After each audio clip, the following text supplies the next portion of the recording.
Jennifer Piggott voted for Trump in the November election. Then in February, she was fired from her civil service job. Absolutely, I feel a little bit betrayed.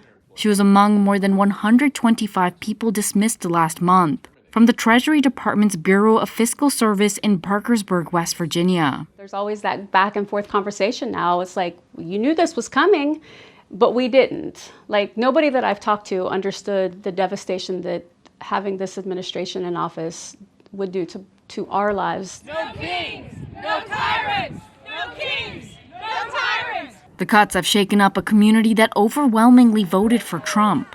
He won West Virginia with 70% of the vote, one of his biggest victories.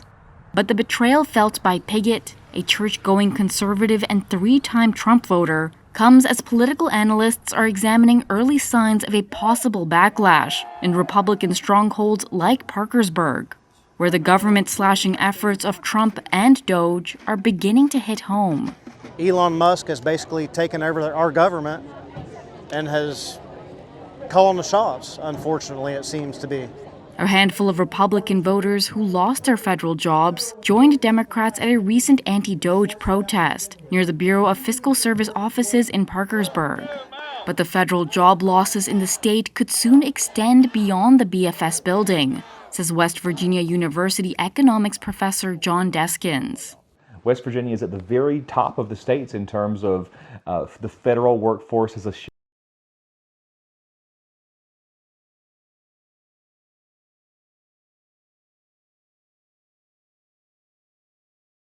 disappear when that income disappears when that spending leaves the state economy. But in Reuters interviews with 36 workers, business owners, and politicians in Parkersburg, nearly all said that Trump's focus on cutting government spending was a worthy goal.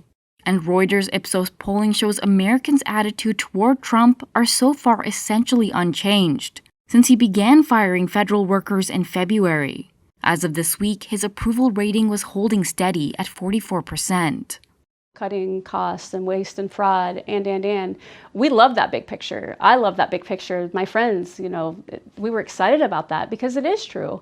But again, I can't help but go back to the fact that what is the decisions that you're making right now solving in the big picture? It just... So the concept of voting for that again, voting for Elon Musk essentially to wreck people's lives, I can't do it. The economic impact of the mass dismissals across America may not be immediately felt. So far, 100,000 government workers have been fired or taken a buyout. Parkersburg is bracing for another round of layoffs, with all government agencies ordered to make plans to cut career staff by March 13th.